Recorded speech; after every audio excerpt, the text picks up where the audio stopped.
አባትሽ ሃይማኖቱን ቀየረ እያላችሁ የተለያየ ቪዲዮ ተባልኩኝ ነው። አባቴ ሃይማኖቱን አልቀየረም፣ ድሮም ኦርቶዶክስ ነበረ።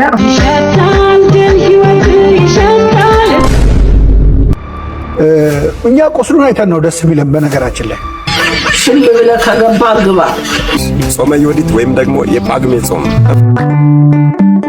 አንዴ የታጠቀ ሰበር የሆነ መረጃ ተመልሼ መጣሁኝ። ሰለሞን ቦጋለ እንግዲህ ሰሞኑን ሃይማኖቱን ቀይሯል ተብሎ ብዙ ቪዲዮዎች እኛም ሰርተን ነበረ። በመጨረሻም ልጁን አማላጅ አድርጎ ልኮ እንግዲህ እኔ በፍጹም ከዚህ ቤተክርስቲያን አልወጣሁም መቼም የማላደርገው ነው ሲል በልጁ ላከልን መልእክት አለ። ከአንደበቷ አስደምጣችኋለሁኝ። ነጋሽ ቢፈታም እንግዲህ አንድ ኦርቶዶክሳዊ በድጋሚ ታስሯል። ዲያቆን ሄኖክ ኃይሌ ለምን አለቀሰ? በዛሬ ቆይታችን አስመለክታችኋለሁኝ። ቀጥታ ይሄንን ዝማሬ እንመልከት። ይሸታል ዓለም ዓለም ይሸታል ዓለም ዓለም በሌብነት ውስጥ ኢየሱስ የለም። ይሸታል ሌብነት ይሸታል ሌብነት በጠራራ ፀሐይ ማጅራት መምታት። ይቆዩ ዘርፈው የሰውን ዜማ ሞጭ ልፈው ዘርፈው ይቆዩ ዘርፈው። ዘመናዊነት መስሏችሁ መንፈሳዊነት መስሏችሁ በጠራራ ፀሐይ ዘረፈው እንዳጣጣፋችሁ ታላቅ። ባለፈው ትዝታው ሳሙኤል የተባለ ሰው በጠራራ ፀሐይ ማጅራት መጥቶ ለተቀደሰው ጌታ ለሌላ አካል የተቀኘ ግጥምን ቀይሮ ልክ ለኢየሱስ እንደማረከና እንዳመጣ አድርጎ አቀረበ። አሁን ደግሞ አበባዮሽ ባለፈው ደግሞ ሄኖክ ለተባለ ጂፒኤስ የሚባል የግል መጋዘን ውስጥ ለሚያገለግል ግለሰብ ሆያ ሆዬ የሚለውን ዜማ ቀየራችሁ ለሄኖክ አደረጋችሁለት እና እስከ መቼ ድረስ ከልካይ የሌለበት ጠያቂ የሌለበት ቤተ እምነት ሆኖ ቁጭ አለ። ደግሞ የአድናቂዎቹ ብዛት እንጂ ያልወጣላችሁ። እግዚአብሔርን ብትፈሩ እግዚአብሔርን የምታውቁት አይመስለኝም። ግን እግዚአብሔርን እናውቀዋለን የምር የምትሉ ከሆነ ለእግዚአብሔር የሚገባው የተቀደሰ ነገር ብቻ ነው። መቀደስ ማለት መለየት ማለት ነው። ለዓለም የሆነ ነገር ለዓለም የቀረበ ነገር ኮተት አምጥታችሁ ለእግዚአብሔር አታቀርቡለት። ግጥሙም ዜማውም የረቀቀ እንዲሆን እግዚአብሔር ፊት የዜማ ሁሉ የግጥም የጥበብ ሁሉ ምንጭ ስለሆነ እግዚአብሔርን ጠይቁ። አታዋርዱን፣ አታሳፍሩን። እናንተ ጋር ተቆጥረ 30 ሚሊዮን 20 ሚሊዮን ገባችሁ የሚባለውን ነገር መስማት ነው የሰቀጠጠ። እንግዲህ አዲሱን ዓመት መግባቱን አስመልክቶ እንደዚህ አይነት ቪዲዮዎች እየተመለከትን ያለ ነውና ግልጽ ነው ከየት እንደተወሰደ ዜማው ምንም እና ይሄንን እንግዲህ የተቻቸው ዋን ኦርቶዶክስ ሳይሆን የራሳቸው የቤታቸው ወንድማቸው ነውና ብቻ ቅዱስ ጳውሎስ እንደተናገረ በቃ መንፈስ ሐዋርያቶች በሙሉ ያስተማሩ መንፈስን በሙሉ መመርመር እንደሚገባን ነውና ብቻ እናንተ እንዴት ተመለከታችሁት? ሐሳባችሁን ኮሜንት ላይ አስቀምጡ። ዲያቆን ሄኖክ ኃይሌ ለምን አለቀሰ? እስቲ ላስመልክታችሁ። እኛ ቁስሉን አይተን ነው ደስ የሚለን። በነገራችን ላይ ቁስሉን አይተን ቤተክርስቲያን ህማሙን ችንካሩን ቁስሉን አይታ ትደሰታለች። አሁን ቁስል ምኑ ደስ ይላል? የሚፈውስ ቁስል ስለሆነ ነው። እንትን ነው በእርሱ ቁስልኛ ተፈወስን ይሌለ። ስለዚህ ቁስሉን አይተው ደስ አላቸው። የዮሴፍ ወንድሞች ወንድማችን ብለው ነክተው የተደሰቱትን ደስታ እኛ ከትንሣኤ በኋላ በቤተክርስቲያን እንደሰተዋለን ማለት ነው። ከዚህ በኋላ በጣም የሚገርመው እንትናሉ ፈሩ። በኋላ ቢበቀለንስ ጠብቆ ብለው ደግሞ ፈሩ ይላል። ከዛ ሲነግሩት አዘነ። እንዴት ይቅር አይለንም ብላችሁ ታስባላችሁ አለ። ይህ ማለት እኛ አንዳንዴ እግዚአብሔር ይቅር አይለንም ብለን እናስባለን በነገራችን ላይ እና አለቀሰ ዮሴፍ። ክርስቶስ ያለቅሳል። በነገራችን ላይ ይቅር አይለንም ብለን ከማሰባችን በላይ የሚያሳዝነው ነገር የለም። እግዚአብሔር አንዳንዴ እኮ ንስሐ ገብተንም አሁን እንደው በቃ ይምረኝ ይሆን ብለን እናስባለን። እኛ ለራሳችን ይቅርታ ማድረግ አንችልም። እሱ ይቅር እላለው ባለው መንገድ ሄደን ራሱ ንስሐ ገብተን ማረን ብለን ነው ግን የሚምረኝ አይመስለኝም እንላለን። እኛ ለራሳችን ምህረት ማድረግ ያቅተናል። የሱ ምህረት ከኛ በላይ ስለሆነ ማለት ነው። እኛን ከኛ በላይ ስለሚወደን እግዚአብሔር ምህረት ያደርጋልና አዘን። እንዴት ይቅር አይሉኝም? እና ክርስቶስም የሚያዝነው ከኃጢአታችን በላይ ይቅር አይለንም ብለን ማሰባችን ነው ማለት ነውና መምህራችን ቃለ ሕይወት ያሰማልን። ስለ ቤተ ክርስቲያንና ስለኛ አነጻጽሮ ነው እንግዲህ ብዙ መልእክቶችን ያስቀምጠልን። ማለትም ዛሬ አዲስ የወጣ መረጃ አለ። ትላንትና ነጋሽ እንደተፈታ ሰምተን ነበር። ግን አሁን በወላይታ ክልል የታሰረው ወንድማችን ለቤተ ክርስቲያን ድምጽ የሚሆን ብዙዎቻችሁ ላታውቁት ትችላላችሁ። ግን ድምጽ ነው። እስቲ ይሄን ቪዲዮ ላስመልከታችሁ። ሁሉም ኦርቶዶክሳዊ ባለማተብ ከዚህ ኦርቶዶክሳዊ ወጣት ጎን ሊቆም ይገባል። ፍትህ ለዚህ ልጅ ያስፈልገዋል። በወላይታ አካባቢ የሚገኙ አብያተ ክርስቲያናቶቻችን ሲደፈሩ አደባባይ በመውጣት ግንባር ቀደም ሆኖ ፍትህ ለቤተ ክርስቲያን እያለ የሚጮህ ነው። ይህንን ልጅ የማያውቀው አንድም ባለማተብ ይኖራል ብዬ አላስብም። እኔ እስከማውቀው ድረስ ይህንን ልጅ ፍትህ ለቤተ ክርስቲያን ሲጠይቅ ነው። አንዱን ታስራላችሁ፣ አንዱን ትፈታላችሁ፣ አንዱን ትፈታላችሁ፣ አንዱን ታስራላችሁ። ዛሬም ኦርቶዶክሳዊ ባለማተብን ማሳደድ ይቁም። ዛሬም ኦርቶዶክሳዊ አማኝን ማሳደድ ይቁም። ፍቱት፣ ግድ የላችሁም። ይሄ ልጅ እኔ እስከማውቀው ድረስ ፍትህ ለቤተ ክርስቲያን ብሎ ሲጮህ ነው። ፍትህ ለቤተ ክርስቲያን ብሎ መጮህ ደግሞ ወንጀልም ጥፋትም አይደለም። አሁንም ቢሆን ስንናገር የነበረው ነገር ይህ ነው። በነጋሽ መፈታት በጣም ብዙዎቻችን ደስተኛ ነን። አሁን ግንም ሌላ ወንድሞቻችን ደግሞ በእስር ቤት ውስጥ ነው የሚገኙትና ስለዚህ አሁን የነጋሽ መፈታት በጣም ብዙዎቹ ሲደሰቱበት ነበር። እኔ ግን እንደግሌ የማቀርበው መፈታቱ በጣም ደስ የሚልና ለቤተሰቦቹም ለኛም በጣም የሚጠቅም ነገር ነው። ነገር ግን አሁንስ ከሳምንት በኋላ እንደማያስሩት ምን አይነት ዋስትና አለን? ትልቁ ነገር ልንሰራው የሚገባው ብዬ የማስበው ነገር በቃ እንደ ዕቃ ያነሱ መውሰድ በቃ ይሄ ነገር ሊቆም ይገባል ብዬ ነው ማምነው እንጂ ተፈቱ ተብሎ ደስታ ድጋሚ መታሰራቸው አይቀርም። ዛሬም በወላይታ ክልል እንደተመለከትነው ነው። ወንድማችንን እንግዲህ በሰላም ያስፈታልን። ሰለሞን ቦጋለን አስመልክቶ የገዛ ልጁ ምን አይነት መልእክት አስተላለፈች ላስመልክታችሁ። አባትሽ ሃይማኖቱን ቀየረ እያላችሁ የተለያየ ቪዲዮም አርቲስት ሰለሞን ቦጋለ ሃይማኖቱን ቀይሯል እያላችሁ ቪዲዮ እየሰራችሁ ብዙ ቪዲዮ ላይ ሜንሽን እየተደረኩኝ ስለሆነ ይሄንን ነገር ለእናንተም ግልጽ ለማድረግ መልስም ስጪበት ስለተባልኩኝ ነው። አባቴ ሃይማኖቱን አልቀየረም። ድሮም ኦርቶዶክስ ነበረ፣ አሁንም ኦርቶዶክስ ነው። ሃይማኖቱን አልቀየረም። የተለያየ ፎቶ እያደረጋችሁ ሃይማኖቱን እንደቀየረ የሚገልጽ የሚመስሉ ፎቶዎችን እያወጣችሁ ሰለሞን ቦጋለ ሃይማኖቱን ቀይሯል እያላችሁ ቪዲዮ እየሰራችሁ ነውና ሃይማኖቱን አልቀየረም። ለዚህ ሁሉ መነሻ የሆነች አንድ ፎቶ ደግሞ አለች፣ በጣም ለሰው ወሬን የፈጠረ። እዚህ ጋር ከላይ ያለው ፎቶ የክብር ዲፕሎማውን እየተቀበለ የለበሰው ጋውን ነውና እሱ ጋውን እየተጠመቀ ሃይማኖቱን እየቀየረ ይመስላልና እንደዛ አይደለም። የክብር ዲፕሎማውን ሲቀበል የለበሰው ልብስ ነው። እኔ የለቀኩት ፎቶ ላይ ቪዲዮ ላይም ቲክቶክ ላይ የሰራሁት ቪዲዮ ላይም በደንብ ግልጽ አድርጌ ለማውራት ሞክሬ ነበረ። ሰዎች ግን ያንን ቪዲዮ አላዩትም እና ለማለት የፈለኩትኝ ለቪው ብላችሁ የተሳሳተ መረጃ አትልቀቁ። እስካሁን ድረስ ስለሰማችሁኝ አመሰግናለሁ። ባይ። ሃይማኖቴን አልለወጥኩም፣ የቅድስት ቤተክርስቲያን ልጅ ነኝ። አርቲስት ሰለሞን ቦጋለ ሴት ልጁ በቅርብ ጊዜ ሃይማኖቷን መቀየሯን ምክንያት በማድረግ ትላልቅ የፕሮቴስታንት ማህበራዊ ሚዲያ ገጾች ሰለሞን ቦጋለ ከልጁ ጋር አንድ ላይ ከኦርቶዶክስ በረት ወጥቶ ፕሮቴስታንት እንደሆነ በስፋት ሲያናፍሱ መክረማቸው የሚታወቅ ነው። ነገር ግን ነሐሴ 27 2017 ዓ.ም የማህሌታዊ የቅዱስ ያሬድን ፍኖተ ሕይወት የሚዘክር ፊልም የሚሰራበትን የማስጀመሪያ መርሃ ግብር ላይ ተሳታፊ ሆኖ በቅጥረ ቤተክርስቲያን የተገኘው ሰለሞን ቦጋለ እምነቱን እንዳልቀየረና በሐሰት ወሬ ህዝቡን ማወናበድ ትክክል እንዳልሆነም አሳውቋል ሲል ኩኔ ደመላሽ ዘግቧል ማለት ነው። እንግዲህ አንድ ሰው እምነቱን ቢክድ በእርግጥ ሐዘን ቢሰማን በስብሐተ እግዚአብሔር ላይ የሚጨምረውም የሚቀንሰውም የሰናፍጭ ያህል ክብርና ሞገስ እንደሌለ ሁላችንም የምንገነዘበውና የምንረዳው መሆኑን ልብ ልንል ይገባል። እኔም በግሌ በዚህ ቻናል ላይ ሰለሞን ቦጋለ ሃይማኖቱን እንደቀየረ ብዙ ነገሮችን እያነሳን ስንመለከት ነበረ። በመጨረሻም እንግዲህ ከቤተ ክርስቲያን ፍጹም እንደማይወጣ ሃይማኖቱንም እንዳልቀየረ ያስተላልፈው መልእክት አለ። የገዛ ልጁ ወጣ ነው እንግዲህ በአደባባይ እየተናገረችውና በጣም ደስ የሚል መልእክት ነው። አንዳንዶች ልባቸው ሊሰበር ይችላል። ነገር ግን አሁንም ሃይማኖቴን አልቀየርኩም የሚል መልእክት አስተላልፈዋል። አሁንም በቤቱ ያጽናው ነው የምንለው።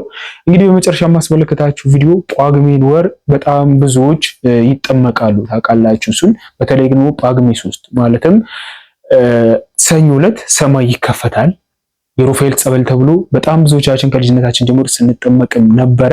እስቲ ስለ ጳጉሜ ወር አንድ ቪዲዮ ላስመልክታችሁ። እናቱን ሳታምኑ ልጁን ብቻ አምናችሁ ገደል ነው የምትገቡት።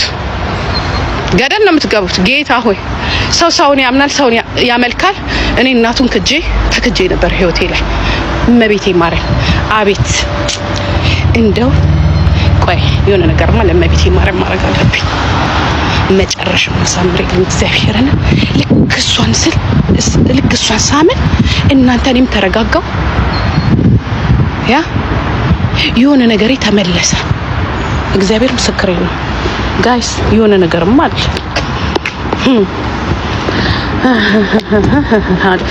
የተቀመጡትን በሙሉ አስመለሰችልኝ። ያ ቁልፍ በሙሉ አለ። ቁልፍ ወይ የትኛው ነው ቁልፍ? ማርያም እግዚአብሔር ፕሊዝ በልጆ ይሄ ጽናት ድንቅ ምስጢር እንዳለው ስንቶቻችሁ ናችሁ የምታውቁት? ነው ካህናቱ ለዕጣን ማጨሻ የሚጠቀሙና የሚመስላችሁ? እርግጠኛ ነኝ አብዛኞቻችሁ የዚህን ድንቅ ምስጢር አታውቁትም። የምታውቁትን ግን አይደለም። ለማታውቁት እህቶቼ፣ ወንድሞቼ፣ እናቶቼና አባቶቼ የኔ ተወዳጆች ለእናንተ ነው ምስጢር የምነግራችሁ። ከመቼውም በላይ እጃችሁን ስራ አሰሩልኝ። ለሁሉም ኦርቶዶክሳውያን ሼር ኮፒ ሊንክ እያደረጋችሁ ለሁሉም አዳርሱልኝ። ላይክ አድርጉ፣ ቤቱን ፎሎ አድርጉ። ልንገራችሁ እነዚህ ሻኩራዎች ይባላሉ። እናም እነዚህ ሻኩራዎች የያዙት 3 ናቸው። በመካከል ግን ከላይ ወደ ታች የሚወርድ አንድ ሻኩራ የሌለው ሐረግ አለ። የምን ምሳሌ ነው ካላችሁኝ ከሰማየ ሰማያት የወረደው የእግዚአብሔር ወልድ ምሳሌ ነው። ሌላው እነዚህ ሻኩራዎች የያዙት 3 ናቸው። የምን ምሳሌ ናቸው? የቅድስት ሥላሴ የሶስትነታቸው ምሳሌ። የሚገርመው እነዚህ ሻኩራዎች የያዙት 3ቱ እዚህ ጋር ግን አንድ ይሆናሉ። በዚህ አማካኝነት የምን ምሳሌ ነው? የአንድነታቸው ምሳሌ፣ በመለኮት አንድ የመሆናቸው ምሳሌ። እነዚህ ሻኩራዎች አጠቃላይ ቁጥራቸው 24 ነው። የ24ቱ ካህናተ ሰማይ ምሳሌ። አንዳንድ ጊዜ 12 ይሆናሉ። የ12ቱ ሐዋርያት ምሳሌ።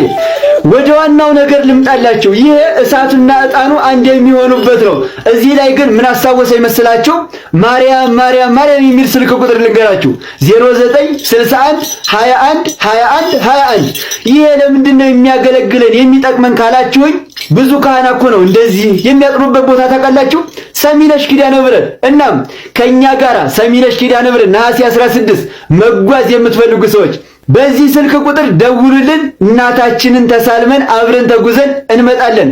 ከፈለጋችሁ አዳር በ15 ተነሳችሁ፣ ከፈለጋችሁ ደግሞ ውሎ ገባ በ16 ተነሳችሁ አብረን እንጓዛለን። ይህ አልሰራ ካላችሁ 0911 80 89 41 ደውሉልን። ይህ እንዳልኳችሁ እሳትና ዕጣኑ አንድ የሚሆኑበት ነው። ይህ የምን ምሳሌ ነው ካላችሁኝ የድንግል ማርያም ማህፀን ነው። መለኮትና ትስብእት አንድ የሆኑት በድንግል ማርያም ማህፀን ነው። የዚያ ምሳሌ ነው። የሚገርመው እዚህ ውስጥ ያለው እሳት ይህንን ጽና አያቃጥለውም። ድንግል ማርያምንም እሳተ መለኮቱ አላቃጠላትም። የዚያ ምሳሌ ነው። ወኢያው አያ እሳተ መለኮት የመለኮት እሳት አላቃጠላትም ማለት ቅዱስ ኤፍሬም የዚያ ምሳሌ ነው። የሚገርመው ቅዱስ ኤፍሬም እንደዚህ ይላታል፣ አንቲ ውእቱ ማይጠንት ዘወርቅ። ድንግል ማርያምን እኮ ነው የወርቅ ማይጠንት አንቺ ነሽ ይላታል። እስኪ ሁላችሁም እንደ ቅዱስ ኤፍሬም ኮመንት ላይ ግቡና ድንግል ማርያም ሆይ የወርቅ ማይጠንት አንቺ ነሽ በሉልኝ። በማርያም ሁላችሁም ድንግል ማርያም ሆይ የወርቅ ማይጠንት አንቺ ነሽ። አንድም ሰው ሳይጽፍ እንዳይሄድ ለሁሉም ኦርቶዶክሳውያን ይህን ምስጢር ያውቁልኝ ዘንድ ለሁሉም አዳርሱልኝ።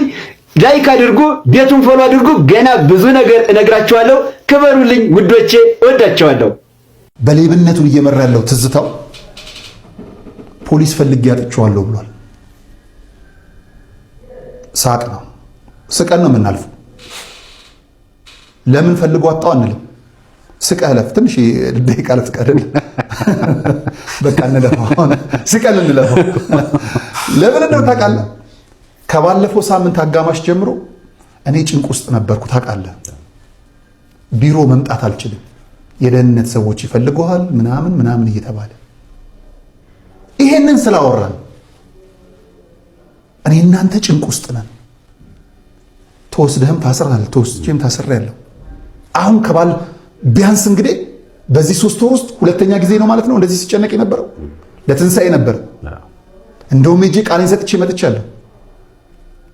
አሁን ደግሞ ካለፈው ሳምንት ጀምሮ መግቢያ መውጣችን ጠፍቶ አሁን የኔና ያንተ አድራሻ ነው ግልጽ፣ የትዝታው ሳሙኤል ነው አድራሻ ግልጽ። አይ ሚሊኒየም አደባባይ መድረክ እኮ የተደበቀ ነው። ለአሁን በፌደራል ፖሊስ እየተጠበቀ አለፍ ካለም በከፍተኛው ሲጀምር የሚፈቀደው በከፍተኛው። አሁን ለምን አልያዙትም አንልም። ዝም ብለን ነው የምናልፈው። ግን ስላቅ አለ መጨረሻ ላይ ይሄን ፕሮግራም እንዲደረግ ለተባበሩን እናመሰግናለን። ለፌደራል ፖሊስ እንዲሁም ለኢትዮጵያ ፌደራል መንግስት። አሁን አንድ ግጥም አለ የማን እንደሆነ አላውቅም። ምን ይላል? አብረን ዝም እንበል። የሎሬት ጸጋዬ ገብረመድህን እንግዲህ አላውቅም፣ ይቅርታ በሉኝ። አብረን ዝም እንበል። ለምን? የሰው ስላለቀ የመድኃኔዓለምን እንጠብቅ። ይግባኝ ለመድኃኔዓለም። አልሰማንም እንዳይሉ ግን ግልባጭ ለቤተ መንግስት እንዲሁም ለቤተ ክህነት። የኦርቶዶክስ ልጆች በአንተ አንጨክንም። ሽል ብለህ ከገባ ግባ። ያው በወንድም ሀዘን ላይ ነህ። ግን ቢሆንም የጴንጤዎች ጉዳይ በጣም አሳስቦ ከእግዚአብሔርን ከኛ ከኦርቶዶክሶች በላይ የሚያከብረው የለም። ኤቭሪቲንግ ያልከው ያው ይሄ እስክታ ዳርዳሩ ዮኒዬ እንኳን ሀዘን ላይ ሆነ ባትሆንም እኛ ኦርቶዶክሶች ያው እንደፈረደብን ከመጣ እንቀበላለን። ምን እናደርጋለን? ኦርቶዶክስ የበጠፉ በጎቿን መመለስ ግድ ነው አሉኝ። እኛ እሱ ይቅርስ እንደሱ አትበሉ ተባለ።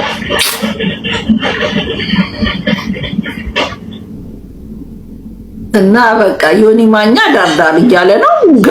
ገልቦ ፓስተሮቹ ምኖቹን አጭዶ ደግሞ የሚሉት እኔ ከዚህ በኋላ ሁለተኛ ኃጢአት አልሰራም። ትዕቢት ነው ይሄ። እንደዚህ አይባልም። እግዚአብሔር ይጠብቀን ይባል። 80 ዓመት ዋሻ ውስጥ የተጋደለ መነኩሴ ነበረ። ከዚህ በኋላ ከተማ ሄጄ 1 ወር አርፌ ልመጣ ነው አለ። ይተው አባ፣ ሴት አይተው ስለማያውቁ ይወድቃሉ አሏቸው።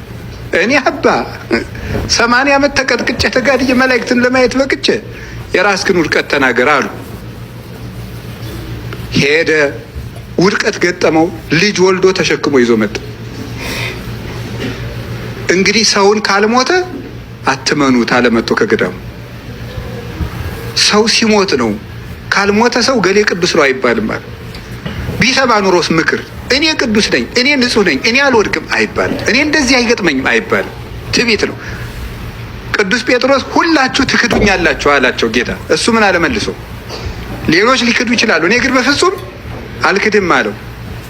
ቅዱስ ቄርሎስ እንዴት ነው እፎ አንቀልቀለ መሰረተ ሃይማኖት፣ አንተ የሃይማኖት አለት ነህ፣ በአንተ ላይ ቤተክርስቲያኔን እሰራታለሁ ብሎት ነበረ። እንዴት የሃይማኖቱ መሰረት ጴጥሮስ እንዴት ወደቀ ይልና ቅዱስ ቄርሎስ አልክድህም ብሎ በመመካቱ ነው። እንዳልክድህ ጠብቀኝ ብሎ ቢሆን ኑሮ አይወድቅም ነበር ይላል። ስለዚህ ወደ ፈተና አታግባን የምንለው እኮ ፈተና ማለት ፈርቶ እግዚአብሔርን የሚክዱበት ቀን ነው ይላሉ አባቶቻችን። እና እግዚአብሔር የሚራራ አይኖች ወደሚመለከቱት ልብ ወደ ተሰበረ ነው። ምስጋና ሲያመሰግኑን ራሱ መቀበል እሱ ከፍተኛ ትዕቢት ነው። በልባችን መቀበል ገብቷችኋል አይደለም? በአፋችን ትውት ለመባል ኧረ እኔ አይገባኝም ምናምን እንላለን። ውሸት እኮ ነው። ቢሰድቡን ግን ያዙ ሊቀቁኝ ነው የምንለው። ይገባኛል እንደምንል ማስረጃው ሲቆጡን ነካ ሲያደርጉን መንደዳችን ነው። እኔ አይገባኝም እኔ እንትን ውሸታችን ነው። ነገ ጳጉሜ 1 ጾመ ዮዲት ወይም ደግሞ የጳጉሜ ጾም እንኳን አደረሳችሁ። ስለ ጾመ ዮዲት ወይም ደግሞ ስለ ጳጉሜ ጾም ስንቶቻችሁ ታውቃላችሁ? ብዙዎቹ የኦርቶዶክስ ተዋሕዶ አማኞች አዲሱን ዓመት እንዴት አድርገን እንቀበለው ባላችሁኝ መሰረት ይሄ ቪዲዮ ለእናንተ ነው። አደራ ይህንን ቪዲዮ ለሁሉም ሰው እንዲዳረስ በደንብ አድርገን ኮፒ ሊንክ እንድናደርገው ጠይቃለሁ። የምታውቁት ሰዎችም ለማያውቁት ማሳወቅ ስለሆነ በደንብ አድርጋችሁ ኮፒ ሊንክ አድርጉት። ለቤቱ አዲስ የሆናችሁ ፎሎ ማድረግ እንዳይረሳ። በኢትዮጵያ ኦርቶዶክስ ተዋሕዶ ቤተክርስቲያን የዘመን አቆጣጠር መሰረት ከነሐሴ በኋላ ያለው ወር 13ኛ ወር ጳጉሜ ተብሎ ይጠራል። ጳጉሜ ማለት ጭማሪ ማለት ሲሆን ይህም በዓመቱ መጨረሻ ላይ 5 ቀን ወይም ደግሞ 6 ቀን ሆና የምትገኝ ናት። በ600 ዓመት አንድ ጊዜም በ600 ዓመት አንድ ጊዜም ጳጉሜ 7 ቀን ትሆናለች። የጳጉሜ ወር 3ቱን ዓመት 5 ቀን ትሆንና በአራተኛው ዓመት ማለትም በ4 ዓመት አንዴ በዘመነ ዮሐንስ 6 ቀን ትሆናለች። በዚህም ሰዓት የገና ጾም ህዳር 14 ቀን ይገባና ጾሙ ደግሞ ታኅሳስ 28 ቀን የጌታችን ልደት ይሆናል ማለት ነው። ሌሎቹን 3ቱን ዓመቶች ግን ሌሎች ሌሎቹን 3ቱን ዓመቶች ከዘመነ ዮሐንስ ውጪ ያሉትን ግን ህዳር 15 ቀን ይገባና ታኅሳስ 29 ግን ገና ወይም ደግሞ የጌታችን ልደት ይከበራል ማለት ነው። በቅድስት ቤተክርስቲያናችን ካሉት 2 የፈቃድ አጽዋማት ውስጥ አንዱ ጾመ ዮዲት ወይም ደግሞ ይሄ የጳጉሜ ጾም ነው። ይሄ ጾመ ዮዲት ወይም ደግሞ የጳጉሜ ጾም ግን እንደ አንደኛው የፈቃድ ጾም እንደ ጾመ ጽጌ ወይም ደግሞ እንደ ጽጌ ጾም የታወቀ አይደለም። ብዙ ሰውም አይጾመውም። ይሄ የጳጉሜ ጾም ለምን ጾመ ዮዲት ተባለ ያልን እንደሆነ ራሷ ቅድስት ዮዲት የጾመችው ጾም ስለሆነ ነው። በነገራችን ላይ ጾመ ዮዲት ስንል በቤተክርስቲያን ጥፋት የምትታወቀውን ያችን ክፉዋን ዮዲት ጉዲትን አይደለም። ይህችኛዋ ቅድስት ዮዲት የመጽሐፍ ቅዱሷ ቅድስት ዮዲት ስትሆን በመጽሐፈ ዮዲት ከምዕራፍ 1 ጀምሮ ማግኘት ትችላላችሁ ሙሉ ታሪኩን። ወደ ታሪኩ ስንመለስ የፋርሱ ንጉሥ ናቡከደነጾር በሰራዊቱ ተመክቶ ሹማምንቱን ሰበሰበና ጠላት አጥፉ፣ ድንበሬንም አስፉ፣ ካመነው እጅ መቻን የተቀበላችሁ ያላመነውን እያሳመናችሁ ድንበሬን አስፋፉ ብሎ ለጦር መሪው ለሆሎፎርኒስ ትእዛዝን ሰጠ። የጦር መሪው ሆሎፎርኒስም በታዘዘው መሰረት 12000 እግረኛና 12000 ፈረሰኛ አዘጋጅቶ ካመነው እጅ መንሻ እየተቀበለ ያላመነውን እያሳመነ ብዙ ሀገሮችን አጥፍቶ አይሁድ ሀገር ደረሰ። በዚያም ሀገር ብዙ ጥፋት በመድረሱ እስራኤላውያን በሙሉ አለቀሱ። ታዲያ በእነዚህ በአይሁዳውያን መካከል ባሏ ሞቶባት ከወንድ ርቃ ንጽህናዋን ጠብቃ በጾም በሐዘን በቀኖና ተወስና የምትኖር ዮዲት የምትባል አንዲት ደግ ሴት ነበረች። በተፈጠረው ጥፋት ሕዝቡ ላይ ለደረሰው መከራ ማቅ ለብሳ በራሷ ላይ ትቢያ አመድ ነስንሳ ወደ እግዚአብሔር ጮኸች፣ አለቀሰች። የፍጥረቱን ጥፋት የማይሻ ልዑል እግዚአብሔርም ሱባኤ በገባች በ3ኛው ቀን መልስን አመጣላት። በእሷ ሱባኤና በእሷ ጥያቄ ምክንያትም እስራኤላውያን እነዚህን የናቡከደነጾርን ወታደሮች በሙሉ እስከ ዮርዳኖስ ወንዝ ድረስ እየተከተሉ አጥፍተዋቸው እስራኤልን ነፃ አውጥተዋታል። በዚህም የተነሳ ቅዱሳን የቤተ ክርስቲያናችን አባቶቻችን እንደ ቅድስት ዮዲት እኛም ጾመን ጠላቶቻችንን እናጠፋ ዘንድ ወደ አዲሱ ዓመትም መሸጋገሪያ የሆነችውን ጳጉሜን ጾም እንድንጾም አዘዘውናል። አዎ ይህች ጳጉሜ ጾም ዕለተ ምጽአት ታስቦባት የሚውል ጊዜ ስለሆነች ልንጾማት ይገባል። ይህች ጳጉሜ ከአሮጌው ዓመት ወደ አዲሱ ዓመት የመሸጋገሪያ ድልድይ ስለሆነች ከአሮጌው ወደ አዲሱ ለመሄድ ደግሞ ባሳለፍነው ዓመት የሰራነውን ኃጢአታችንን ልዑል እግዚአብሔር ይቅር እንዲለን ንስሐ ገብተን የተጣላነውን ታርቀን ያስቀየሙንን ይቅር ብለን ወደ አዲሱ ዓመት በንጽህናና በቅድስና በአዲስ መንፈስ እንድንሸጋገር ከሌሊቱ 6 ሰዓት ጀምሮ እየተነሳን ጸበላችንን እንጠመቃለን። የምንጠመቅበት ያ የተቀደሰ ጸበልም ሰውነታችንን ይባርክ ይቀድስልናል፣ ኃጢአታችንን ያስተሰርይልናል፣ ደዌያችንን በሙሉ ይፈውስልናል። ስለ ቅድስት ቤተክርስቲያናችን እና ስለ ሀገራችን ስለ ቅድስት ኢትዮጵያም ብዙ እንለመናለን። በተለየ ሁኔታ ጳጉሜ 3 ደግሞ ርኅወተ ሰማይ የሰማይ ደጆች የሚከፈቱበት የሰማይ በሮችና መስኮቶች ተከፍተው የእግዚአብሔርን ወደ ሰው ልጅ የሰው ልጅ ወደ እግዚአብሔር ቅዱሳን መላእክት ከቅዱስ ሩፋኤል ጋር ሆነው የሚያደርሱበት ታላቅ በዓል ነው። በዚህ በጳጉሜ 3 ቀን በዓመቱ ሙሉ ቀናት በ365ቱ ቀናት ልክ 365 አቡነ ዘበሰማያትን ወይም ደግሞ አባታችሁ ሆይን እንድንጸልይ አባቶቻችን አዝዘውናል። ለምን እና እንዴት የሚለውን ለጳጉሜ 3 በሚሰራው ቪዲዮ ላይ እናገኘዋለን። የጳጉሜ 3ን ሚስጥር በጳጉሜ 3 ቪዲዮ እመጣበታለሁ። አሁን ግን በእነዚህ በ5ቱ ቀኖች ዕለተ ምጽአት ይታሰብባታል፣ ድግምትና መተት ይሻርባታል፣ አባይ ጠንቋይ ይዋረድባታል፣ ክፉ ሴራ ይከሽፍባታል፣ ሰማያት ይከፈቱባታል፣ ምድር ላይ ያሉ ውሃዎች በሙሉ ይባረኩባታል፣ ሰማይ በመባረቅት የሚታረሱባት፣ አንቃዓት ወይም ደግሞ ምንጮች የሚንፎለፎሉባት፣ ሜዳዎችና ተራራዎች በአዝርዕትና በአበባዎች የሚያጌጡባት፣ እንዲሁም ደግሞ በ3ኛው ቀን ማለትም ጳጉሜ 3 የሊቀ መላእክት የቅዱስ ሩፋኤል በዓለ ሲመቱ የሚከበርባት እና ርኅወተ ሰማይ ተከፍቶ እጅግ በጣም ድንቅና ጥልቅ ምስጢር የሚገለጽባት 13ኛ ወር ናት። ውሸት ነው አይሆንም አይደረግም ላልን ለሰነፎች ደግሞ ጠንቋዮች መተታቸውን ያድሱባታል። በዚህም የተነሳ ከመከራ ሥጋ ከመከራ ነፍስ ተላቀን መሄድ እያለብን በአዲሱ ዓመት የመከራ ሥጋና የመከራ ነፍስን ደዌ እንሸከማለን እንቀበላለን።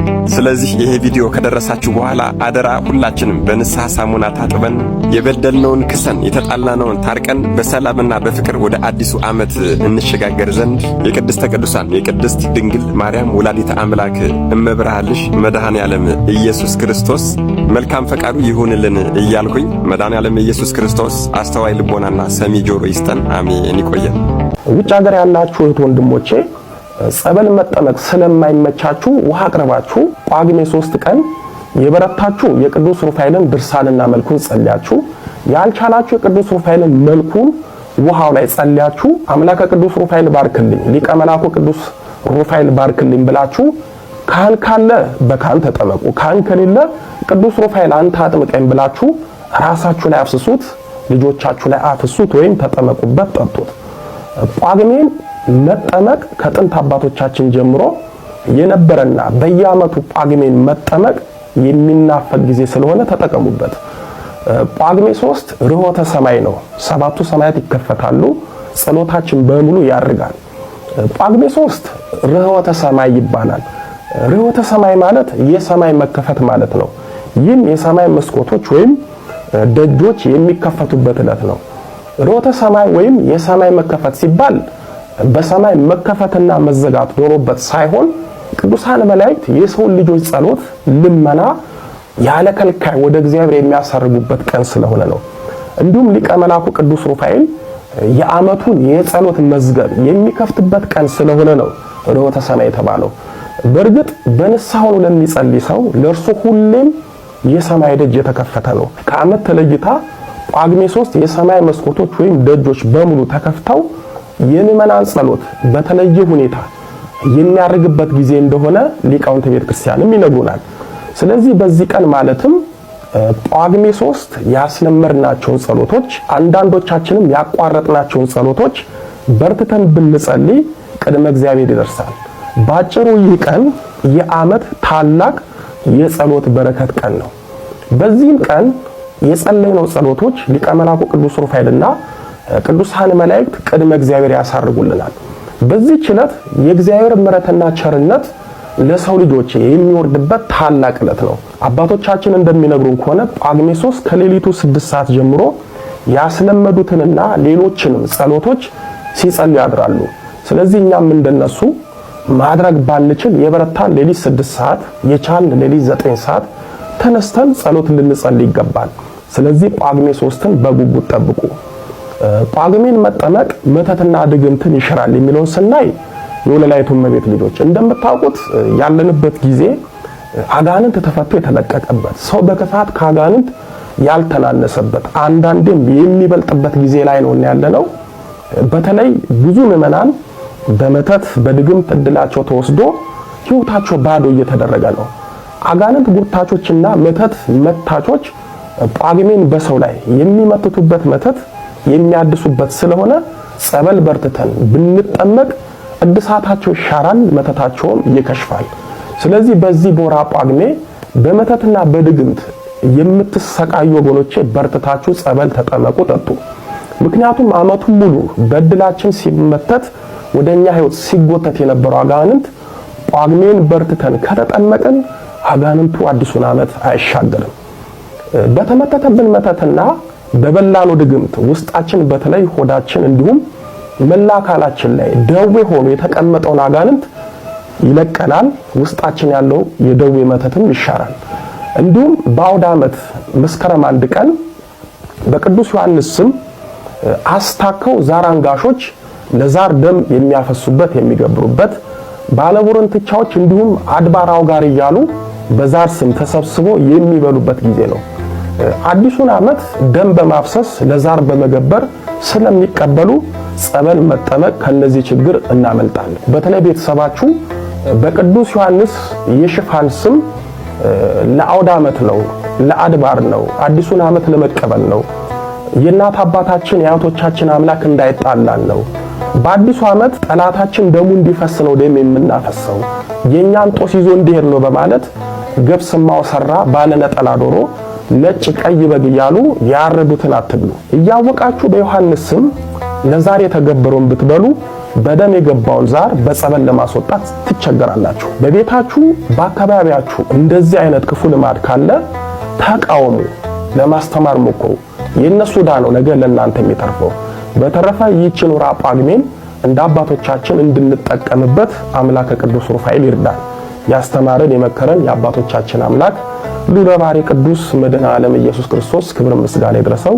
ድንግል ስንላት ጌታን ወልዳ የተገኘች ጌታን የወለደች ስንላት ድንግል የሆነች ስሟን ለመጥራት ከሰማይ ከምድር የከበደች መንበረ ፀሐይ መንበረ ሥላሴ የጌታችን የመድኃኒታችን የኢየሱስ ክርስቶስ እናት ወለላይቱ እመቤት ድንግል ማርያም ምስጋና ይድረሳት። በመጨረሻም ቪዲዮውን እንደተመለከታችሁት ነው ጳጉሜን እየተጠመቃችሁ ያላችሁ ክርስቲያኖች በሙሉ በጣም እድለኛ ናችሁ። ምክንያቱም ለምን እንደምትጠመቁ ብዙዎቻችሁ አይታችሁታል ብዬ አስባለሁኝ። ጳጉሜ ማለት ተጨማሪ ማለት ነው የስሙ ትርጓሜ። እግዚአብሔር አምላክ 2018ን እኔ እንጃ ብቻ ለቤተ ክርስቲያን ዋጋ የምንከፍልበት እሱን የምናስደስትበት ዘመን ያድርግልን ነው የምለው። ለዛሬ ያዘጋጁት መረጃ ይመስላል። ቀጣይ በአዲስ መረጃ እስካገኛችሁ ድረስ ቸር ሰላምታ ይኩነኒ ብለሽ ስትቀበይው መለኮት እንዴት ነው የተዋሃደው?